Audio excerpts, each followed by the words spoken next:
Ian. Minister. Thank you, Speaker. The Education Authority has not changed this process for parental referrals for statutory assessments. Article 20 of the Education Order 1996 clearly sets out the duty on the Education Authority to comply with the request from a parent or carer to arrange an assessment of special educational needs for a child.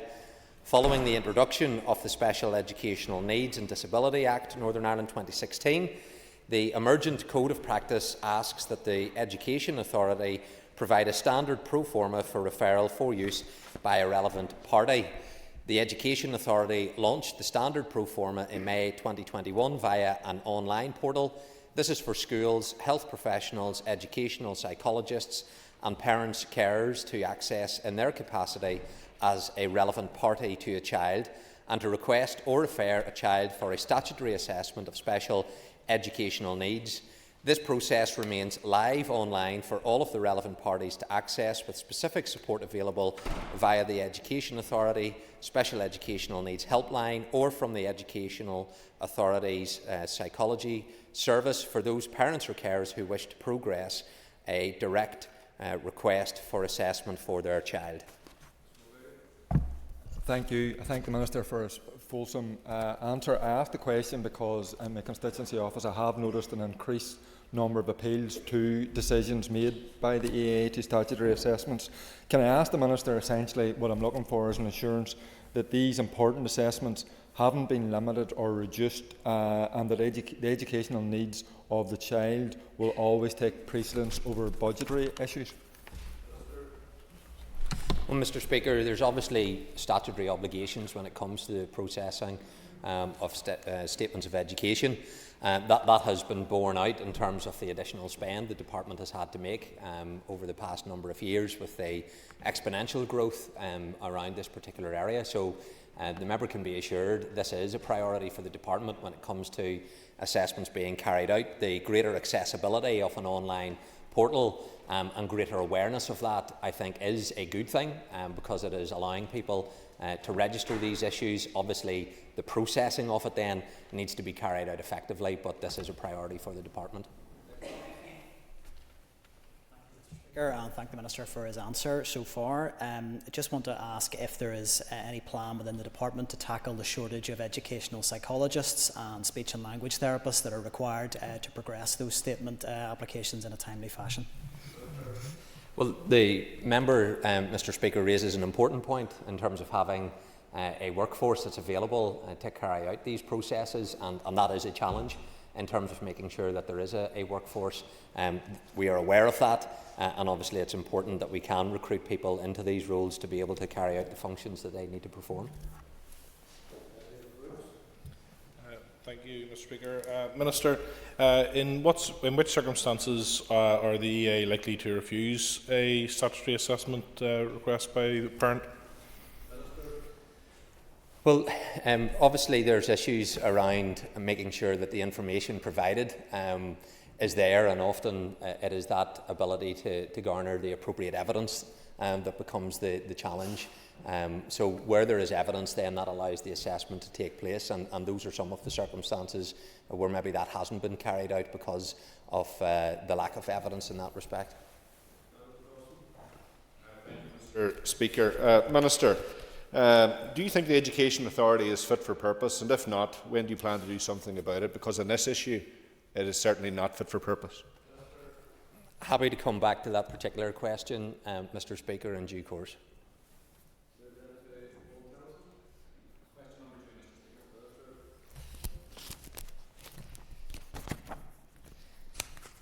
£150 million of funding previously earmarked for Fresh Start projects has been placed in the UK Government's financial settlement for the Executive. In addition, construction costs for the Fresh Start projects have risen considerably in recent years. The remaining Fresh Start funding is therefore sufficient only to cover those projects currently in construction contract.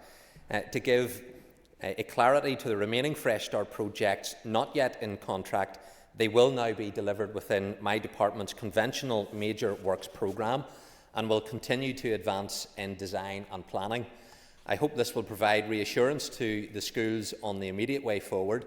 I have also written to the Secretary of State to set out the strategic importance of this programme for Northern Ireland and to seek additional capital funding for these projects. Thank you, Mr. Speaker. This is devastating news for the schools affected, and I have to say the news was delivered in a rather abysmal way by the Department, and the Minister's response will be cold comfort. Would the Minister agree with me that investing in integrated education is public service transformation, and therefore will he now commit to reallocate that money back to its original purpose so that schools like Millennium Primary School, which have commenced on site, can still proceed? Well, Mr. Speaker, I'm not sure where the member has been. I highlighted that this was a real cause for concern day one in office when it came to the budget allocations for my department. This has been flagged long in advance of even devolution being restored, that the way in which the UK government was treating the Fresh Start money was going to create difficulties for us. So this is not something new, but I would say to the member, his own leader, whenever it came to the restoration of these institutions, and I quote, in terms of getting back into Stormont around the financial package, I think we're looking a gift horse in the mouth here by refusing to actually grasp that money and bank that money at this stage. Clearly, Mr. Speaker, the leader of the member's party was wrong when it came to the financial package. We outlined that the financial package was nowhere near suffice, and yet the Alliance Party and others said, get back in, let's not look a gift horse in the mouth. I'm clear, and my actions are clear. I have moved these schools into the conventional programme rather than pausing, rather than cancelling them, not because I've let them down, but because the Secretary of State and the UK Government has let them down. They've moved into the conventional programme, they'll continue to be advanced, and I'm making the case to the Secretary of State for the funding to be provided. I hope the member's party and the leader will join me in my efforts to try and support these projects rather than play cheap party political politics over it.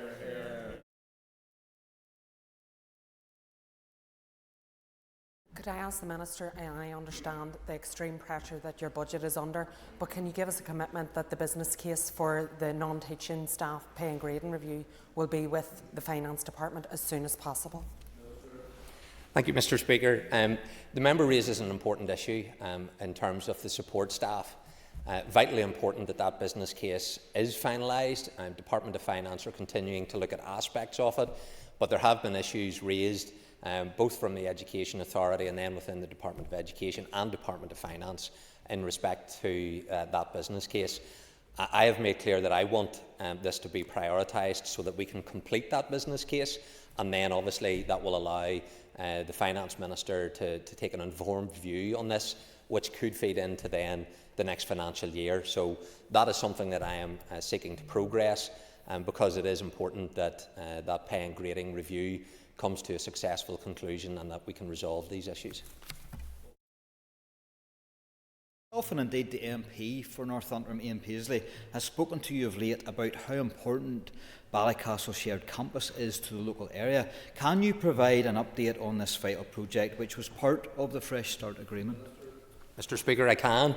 I know the Member of Parliament for North Antrim over the weekend, when this announcement was made at the tail end of last week, expressed his concern in terms of the proposals in Ballycastle. I can assure the member and indeed the Member of Parliament for North Antrim that Ballycastle Shared Education Campus is proceeding. Let me just provide an update for members. There are 9 projects that are contractually now committed, which the Treasury have said they will support. They are Ulidia Integrated College, Newbridge Integrated College, Shimna Integrated College, Phoenix Integrated Primary School, Millstrand Integrated Primary School, Park Hall Integrated College, Rowandale Integrated Primary School, Strangford Integrated College, and the school that the member has raised, Ballycastle Shared Education Campus. These schools amount to around £266 million, which is contractually committed to by the Treasury. They will be proceeding. My action is to make sure that those other schools that are not able to proceed are able to advance by being moved into the conventional major capital programme of my department. Thank you, Minister, for his answer so far. Could the Minister give us an update in terms of the impact that the funding cut announcements will have on the new build project for Forthill Integrated College in his own constituency of Lagan Valley? Yes, Mr. Speaker, and this is one of the schools that will continue to advance in the planning phase, because rather than it being cancelled as a result of the UK Government and the Secretary of State's position on this. I have moved it into the conventional major capital programme, but it is not one of those schools which we're contractually committed to. There are a number of these schools are at various different stages, but because of the action that I've taken, they will continue to advance. That, however, will be subject to the necessary capital becoming available when they get to the point of being at a state of readiness for construction. It then will be for the Department of Education, but also the wider executive, to ensure that the necessary capital is available for these schools and all of the other schools to be taken forward. Minister, I'm mindful nearly a decade ago this funding was promised for shared and integrated education, and yet this money has been removed with little thought for schools, teachers and pupils. Can you tell me exactly when you as Minister and other executive ministers became aware that this money would be reallocated? Well, this was part of the financial package that the UK Government then presented as part of that 3.3 billion. And that capital funding, which was still outstanding out of Fresh Start for shared education, integrated and shared housing schemes, was then placed into the totality of that package. So the ring fencing that was there for Fresh Start is no longer there. And just to give some more figures to this for the House, Mr. Speaker, it was in 2018 when the totality of all of these projects were announced, and that came to £483 million. As of today, that figure sits at £925 million because of the rising costs of inflation in the construction industry. So that shows the quantum of funding in terms of the increase that is necessary. What was committed so far is the £266 million for those schools, and there are some who have also completed. So I'm happy to place into the library, if it's beneficial for members, the correspondence, and I'll do that I've entered into with the Secretary of State, where I make it very clear that if the UK Government is serious, as I am, about shared and integrated education, well then the announcement that they made in 2018 is no longer fit for purpose, and they need to provide the funding that is available, which was originally envisaged under Fresh Start, to this executive, and I will continue to make that case, and I hope others will join me in making it.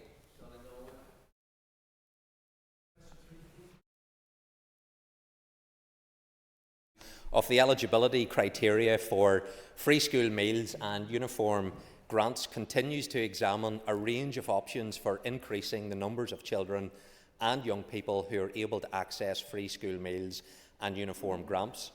The options being considered include raising the income thresholds that apply to some of the means-tested criteria, the introduction of universal free school meals provision to pupils in some school years, and options that are a combination of the two.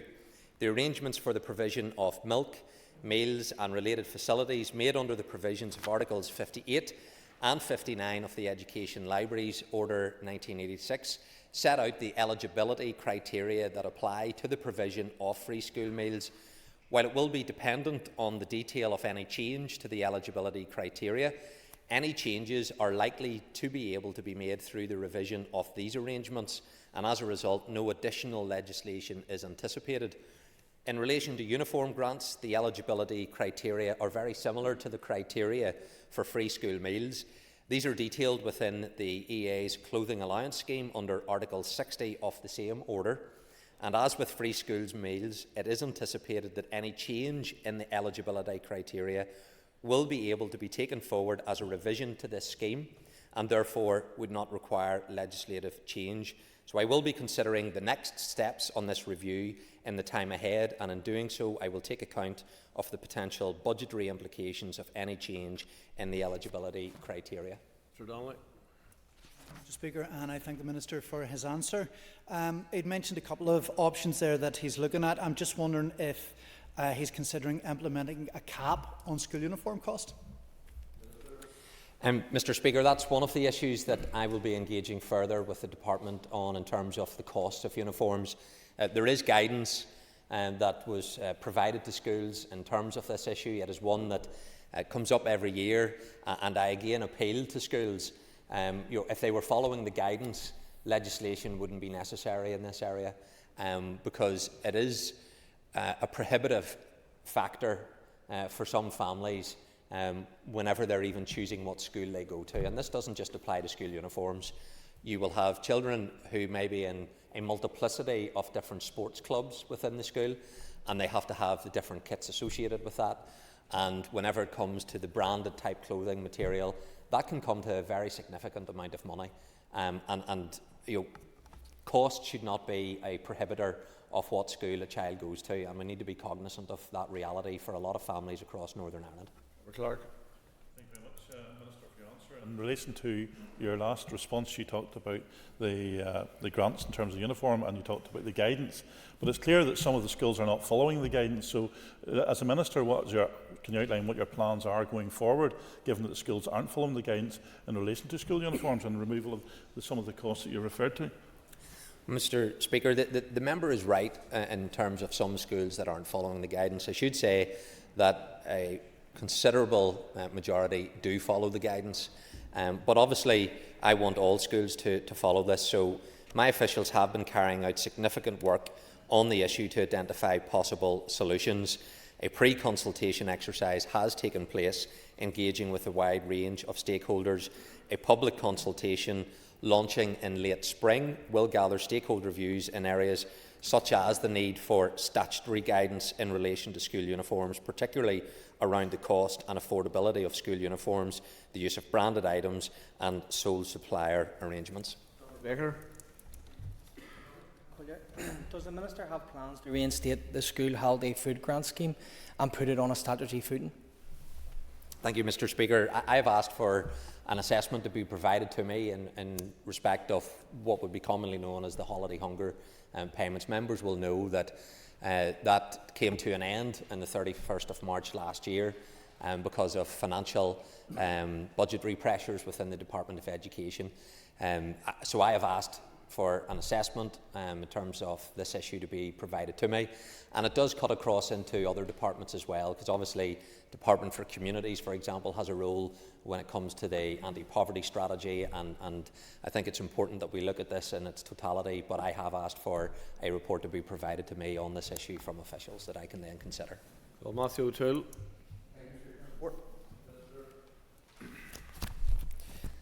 Thank you, Mr. Speaker. The Department is currently considering the report produced by the Independent Review Panel and carrying out internal consultation to inform a way forward. This process includes discussion with key education stakeholders, including other relevant departments and arm's-length bodies. Following this consultation, officials will produce a paper for my consideration, setting out advice on the various recommendations in the report. It is anticipated that this paper will be available by the end of April, and I hope to be in a position to respond to the paper before the summer, at which point I should have a clear understanding of the budget available to my department. Thank you, Minister. Recommendation 21 in the review is to promote learners learning together, including shared and integrated. I declare an interest as a parent at one of the schools affected who will have its funding cut by what was announced last week. Have he and other executive parties agreed a package of funding which devastates capital funding and investment for shared and integrated education? Well, Mr. Speaker, what I am putting forward, and I did so on day one in this Assembly, I brought a ministerial statement to the House setting out my ambitious capital plans for the department. I said that I would be bidding for £528 million. That is more than doubling the capital spend that has ever been carried out within the Department of Education. I have an executive paper there for consideration, I trust this Thursday, in respect of the Strual shared campus, something that I want to see advanced, and we need to get a positive outcome at Thursday's meeting in respect of this. I was at Limavady along with the First and Deputy First Minister in respect of the shared campus there. I'm taking forward the Ballycastle shared campus project. There are a range of integrated schools that are progressing as part of that contractual obligation that I have just outlined of the 266 million. So I want to make sure that we have the capital available for major capital works, but as I indicated in that statement to the House, We need to see curriculum-led DVED capital investment, so we need to see smaller scale capital projects. We have a huge problem in terms of the investment needed in special educational needs provision and providing those support classes and infrastructure in order to mainstream children that want to go into a mainstream education. So my ambition is to represent every sector of our education system, and I'm putting forward bids to the executive for that. The challenge will be for my executive colleagues. Do they share the same ambition that I have for every sector of our education system? And if they do, then I will be able to make significant progress across every aspect of our education system. At the launch of the report by the independent review, the chair of the panel, Keir Bloomer, conceded to me that the education system here lags way behind the education system in the House or in the South in terms of educational attainment. Can the Minister tell us what he's going to do to address the high levels of educational underachievement in this jurisdiction?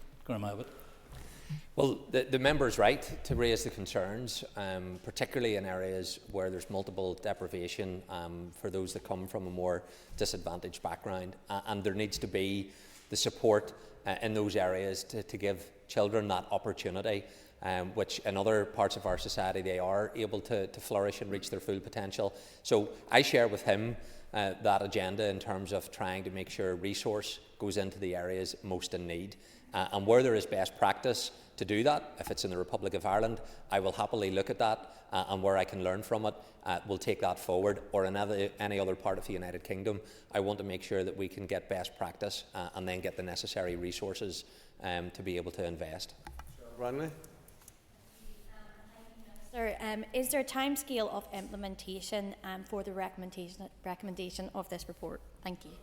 Thank you, Mr. Speaker. Well, it's planned that an options paper will be available for my consideration by the end of April, and following consideration of that report, I will decide on the scope and priority of an implementation plan in light of the wider financial pressures and constraints under the Department is operating. Question 5 has been withdrawn. Question 6, Mr. Carroll is in his seat. Call Mr. Stuart Dixon. Thank you, Mr. Speaker. There has been significant engagement with stakeholders groups and preschool settings in respect of the standardisation of preschool sessions as part of the wider early learning and childcare strategy engagement. A stakeholder engagement forum was established in autumn 2022 to ensure maximum engagement and to assist with the development of costed options for an early learning and childcare strategy. My department also commissioned an independent, in-depth scoping study to assess the state of readiness of the preschool sector to transition to a standardised 22.5 hours per week. This involved detailed surveys for every funded preschool education setting. The scoping study is nearing completion. In addition, my officials also carried out extensive engagement in regard to the amalgamation for standardisation pilot. The information gathered will be used to inform further decisions and plans for the phased implementation of standardisation for all preschools and to inform the development of costed options for standardisation for the Executive. It is essential that we have input from a wide range of stakeholders as we take forward this work, and I am committed to ongoing and meaningful engagement. Thank you, Minister, for your answer. Minister, given the advancement of the plans that you've outlined to the House, can you tell us what the capital investment needs are for those preschool settings in order to facilitate the meeting of those requirements? Thank you, Mr. Speaker. Well, the full detailed costs of standardisation will depend on a range of factors, some of which decisions have yet to be taken on. It will also be informed by the scoping study that's due to report at the end of March, and I'll engage with the executive colleagues on this in due course. However, to give a figure to the member, we have estimated that standardisation is likely to cost approximately an extra £35 million per year when fully operational, with additional upfront and one-off capital costs of approximately £10 million plus human resources. So that is on top of the £65 million which the current programme costs annually. Concordia. Knowing the issues with the workforce in early years settings, has the Minister considered a workforce strategy as part of this engagement with childcare settings? Well, Mr Speaker, the member does raise a point which has already been highlighted to me by childcare providers. The ability to attract and retain people in the workforce is a real challenge. So that is an issue that does need to be taken into account in terms of what we're trying to achieve. So there is a childcare strategy stakeholder engagement forum as well. I will be seeking to engage with them as well as other organisations that are making provision in this area, because we need to make sure that in providing appropriate childcare that we have the workforce available to make that provision. Stephen Dunn. Thank you, Mr Speaker. Can I ask the Minister how long will it take for all sessions to move to the 22.5 hours? Mr Speaker, this will be dependent on executive approvals and availability of funding. There will be a number of options set out in the scoping study. Decisions then taken on these will impact on the speed of transition to a standardised session length. Some preschool settings will be in a position to transition to the standardised session length very quickly, while others will take much longer. It's likely to be a number of years before standardisation is fully implemented, with all funded preschool settings moved to 22.5 hours per week. The next question is Connie Egan. Minister. Thank you, Mr Speaker. The Department of Education and the Education Authority embarked on an end-to-end review of special educational needs in early 2023 to examine the entire special educational needs system from a policy perspective to ensure delivery and outcomes are in line with objectives and policy intent. Phase 1 of the review is complete, which involved scoping the review and establishing appropriate governance structures. Phase 2 has commenced and primarily focuses on stakeholder engagement to ensure that all decisions and solutions are underpinned by meaningful engagement.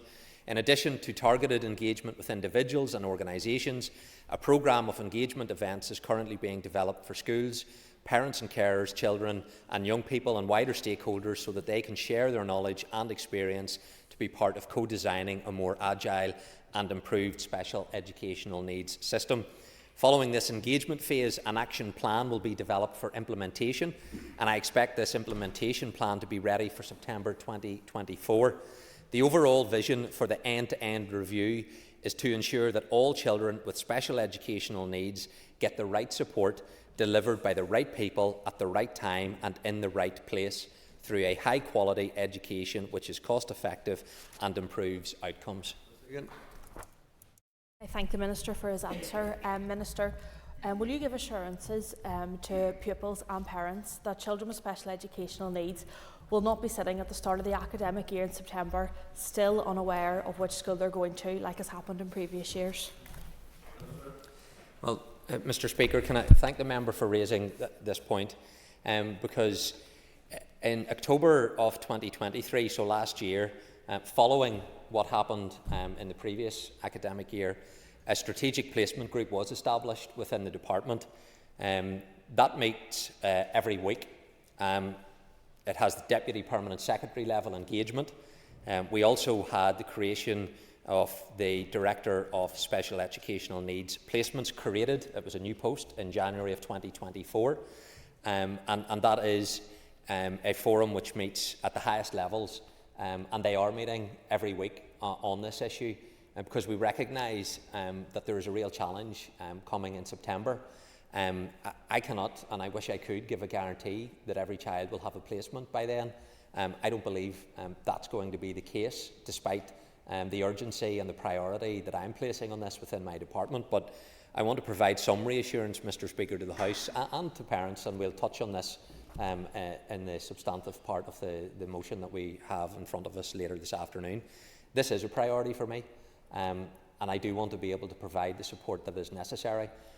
But I've came into office where there is very real pressures and challenges in this area, but I'm very much committed to doing all that I can to help.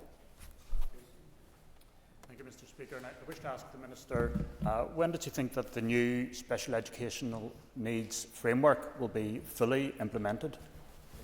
Well, Mr Speaker, following public consultation of the draft new SEN regulations and code of practice in 2021, several changes have been made to both documents which take on board the views of those that responded. The new regulations are in the final stages of drafting, and once all the necessary approvals are in place, they will be presented to the Education Committee before being placed before the Assembly for consideration. So my officials are working closely with the Education Authority regarding a timetable for commencing each provision within the SEN Disability Act of 2016 and associated SEN regulation. That Act places additional duties on the EA and on boards of governors in schools, including the appointment of a learning support coordinator, and for each child on the SEN register to have a personal learning plan. Agreed additional funding of £30 million per annum has been identified to support schools to implement the legislative changes, but due to budget constraints, only £11 million was made available to schools for 23-24 year, and unless the full amount is made available in future years, then it will negatively impact on the outcomes of children with special educational needs. I move to topical questions. I call Cara Hunter. Minister, just to bring back there the recent changes to the Fresh Start funding in integrated schools. Many of those schools listening today will have engaged in tendered contracts and years of planning processes. Can you give any assurances today to those in integrated school communities that the capital funding they were promised a decade ago will be replaced? Well, I can't give that commitment, but what I can give a commitment to is my determination to make every representation possible with the United Kingdom Government when it comes to what they announced in 2018, that they should honour that in terms of the increased cost associated with these projects. And I will also be making an ambitious capital bid, which I've outlined in this House, to my executive colleagues in order to take forward the capital works associated not just with these schemes that were under Fresh Start, but across the totality of my department. And that doesn't come in year one. A lot of these schools are at different phases of development, and that can be profiled over a longer period of time, subject to the various processes being complete. But I will continue to make the case for the funding that is necessary for these schemes under Fresh Start, but all of the other schemes within my department's conventional major capital programme. Ms Hunter. Thank you, Mr Speaker. I thank the Minister for his answer. Just on that then, Minister, can you give your assessment as to how this funding reallocation will impact the completion dates and timelines for these schools? And will you commit to meeting with some of the principals to discuss these issues further? Well, I'm happy to meet with schools. There is an extensive list of schools that have asked to meet with me, and colleagues here in this House that have asked me to engage on different projects. So, it's my intention to be as accessible as possible to members of this House, but also right across the Department of Education's responsibilities in terms of engaging with schools.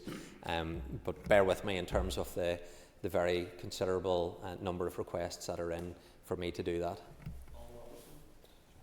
Thank you, Mr Speaker. Minister, what engagement are you planning to have with the UK Secretary of State for Education? Well, thank you, Mr Speaker. I'll be engaging and speaking with the UK Secretary of State for Education, Gillian Keegan, later this week, where I will have an opportunity to highlight some of these issues that we've talked about today, but also to raise the issues contained within the Safeguarding the Union agreement that my party secured with the UK Government. And within that, members will see, when it comes to East-West relations, a focus on educational matters, and that is something that I will be pressing on the UK Secretary of State to develop with me so that we can deliver upon those commitments that the UK Government entered into. I very much thank the Minister for his answers here today. Minister, can you also outline, are there plans to meet with the Scottish and Welsh Education Ministers? Mr Speaker, yes, I will be hosting a joint educational meeting of my counterparts from the devolved parliaments.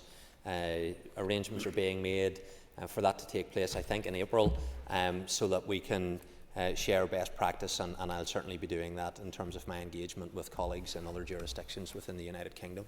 Broadley. Speaker, can I ask the Minister, In view of so many many questions asked today about budget, could he provide us with his budget position for next year, and does he think his budget is enough? Mr. Speaker, can I thank the member for that question? In terms of the budgetary position for my department, prior to the allocation of additional funding from the financial package that the Treasury announced, our department's resource DEL budget bottom line was 2.582 billion, sorry, 2.582 million in that respect. So that's 2.582 billion. Obviously, there were some further allocations as part of the financial package that came to 296.8 million, and that is to help in terms of some of the costs over the past financial year, but also when it comes to the teaching pay awards dispute and providing a resolution to that. Members will know that I have outlined, even in this question time, the vast range of budgetary pressures that sits within the Department of Education. And this is because of the needs within our constituencies that individuals have in order to get the support that they need. So what I will be putting forward for the Finance Minister's consideration and ultimately the Executive would be to increase the overall requirement of my department to £3 billion 594 million. That is a £1 billion uplift that my department needs to meet the objectives that we have, and that will be going forward as part of the budgetary process for next year. Call Mr. Bradley. Thank you, Mr. Speaker. The Minister has partly answered my supplementary, and that is, does he think that he will get the support of his executive colleagues in increasing his budget, considering that so many around the House from all parties have put pressure on him to do so? Well, Mr. Speaker, it certainly will put the challenge with executive colleagues when it comes to the bid that I'll be putting forward, if they are able to match that ambition. But it also does, Mr. Speaker, put into stark focus why my party leader at the time of these discussions with the government said it was not enough. Other parties said get the executive back up and running. Our position was constitutional. It was not based on financial considerations, but we did make it clear this would not be enough. Others said we can fight this fight from within. I quoted to Mr. Tennyson what his party leader said at the time, and I look forward to seeing how that strategy is effective when it comes to securing the additional funding that was needed. But we have outlined from day one as a party we are underfunded. That needs to be corrected, and we will continue to make that representation to the Treasurer. Cathal Boylan is in his seat. I call Andy Allen. Mr. Speaker, Minister, during a recent meeting with the Youth Work Alliance, they highlighted quite the contrast in the funding provided to the statutory and voluntary youth service providers. And if I can just give you a flavour of that, the community and voluntary sector provided youth service provision to 117,418 children, whereas the statutory provided youth service provision to 91,795. That equated to roughly £97.90 for the voluntary sector, whereas the statutory sector was over £254. Will the Minister commit to reviewing this?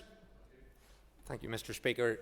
The member does raise a point that is worthy of consideration in terms of the most effective use of public resources, and the voluntary sector does provide excellent support to our children and young people, and that is something that I want to see supported, and they did face significant reductions in their budget during the period when Stormont wasn't up and running. Obviously, subject to all of the budgetary requirements that my department has, I want to make sure that we are able to support that community voluntary use. He does raise issues about the comparison with the statutory and the value for money in that respect, and that is certainly worthy of further consideration and assessment. Minister, in highlighting the excellent work provided by our community and voluntary organisations, will you commit to joining with me in my constituency of East Belfast to meet with the Ledley Hall Youth and Boxing Club and other providers to hear firsthand the impactful work that they're carrying out? Well, whether that's Department of Education or communities, but nevertheless, we can follow up on that invitation and make sure that there can be an appropriate meeting set up for the member. Thank you, Mr. Speaker. Minister, we've talked today about various options that you have in looking at lowering the cost of accessing education for families across Northern Ireland. I'm just wanting to know, one of the other things that you mentioned was cross-departmental working, if you have any plans to work with any other ministers in order to lower the cost of accessing education. Well, Mr. Speaker, certainly when it comes to collaboration with executive colleagues, that is something that does take place in a number of areas. I can think of the skills agenda, and there are a framework in place with the Department for Economy, for example, because of that overlap between the age of 16 moving into 17, 18, 19. So that requires collaboration, and importantly, when it comes to the early years, early year learning and childcare strategy, that does require effective collaboration across a whole range of departments, and I've already put forward a paper to the executive and got agreement to set up a group which includes the Department of Health, for example, which has an important role in this, the Department for Economy as well, because of the employability aspect of this, the Department for Communities, and I've no doubt the Department of Finance is going to have an interest. So where there is collaboration, absolutely I will work with executive colleagues to try and take that forward. Speaker, Mr. Speaker, we've already heard about holiday hunger today, and I think it was asked already by the member from West Belfast. I'm just wondering what other steps the department will take to try and alleviate holiday hunger going forward. Thank you. Well, the member will know the response that I provided to Mr. Baker earlier in respect of the report that I am awaiting on that.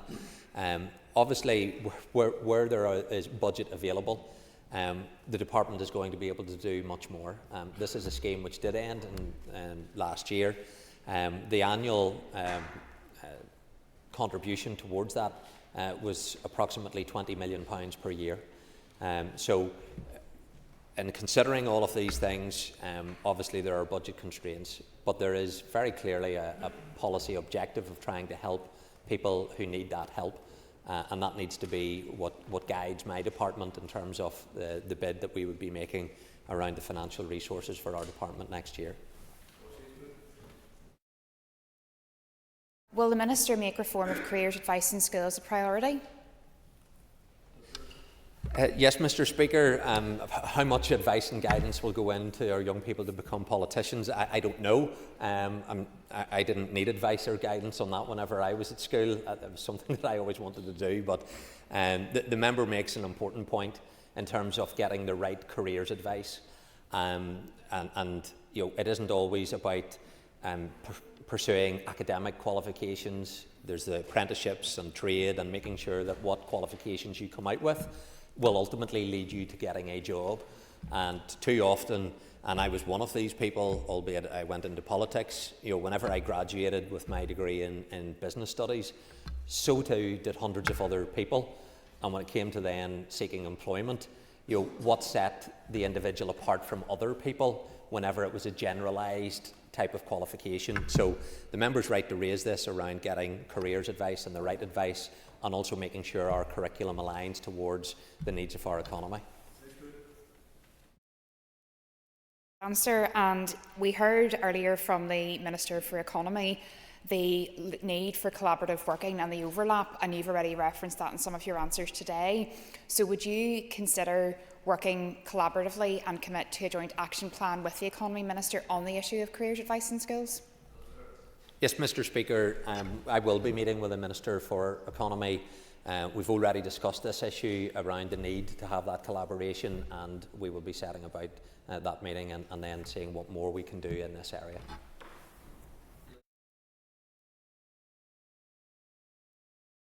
Challenges on all aspects of the education budget. Could the Minister perhaps provide some information in relation to future capital investment in the EODIS centres? Well, the member raises an important issue, Mr. Speaker, around the capital requirements that are needed, whether it's in IODIS or in other aspects of the education system. That's why the bid that I have going forward is a very ambitious bid, because of the capital needs that exist. the Minister for his answer, and having visited and witnessed the commitment of staff who work with young people who do have challenges in settings which are not always fit for purpose. I would encourage the Minister to pay those centres a visit at his earliest opportunity. But further to that, could I ask the Minister for his assessment of the EODIS provision? Well, again, can I thank the member for the question, and I'm more than happy to visit some of the areas that she's referenced in her question. There is an inadequacy in terms of some of our estate, and it requires capital investment. I've already witnessed that firsthand in some of the schools that I have visited. We have excellent schools, and we also have schools which are completely inappropriate for the 21st century, and that's going to require significant investment. Thank you. That concludes questions to the Minister for Education. Members just take the raise before we move to the next item of business. Thank you.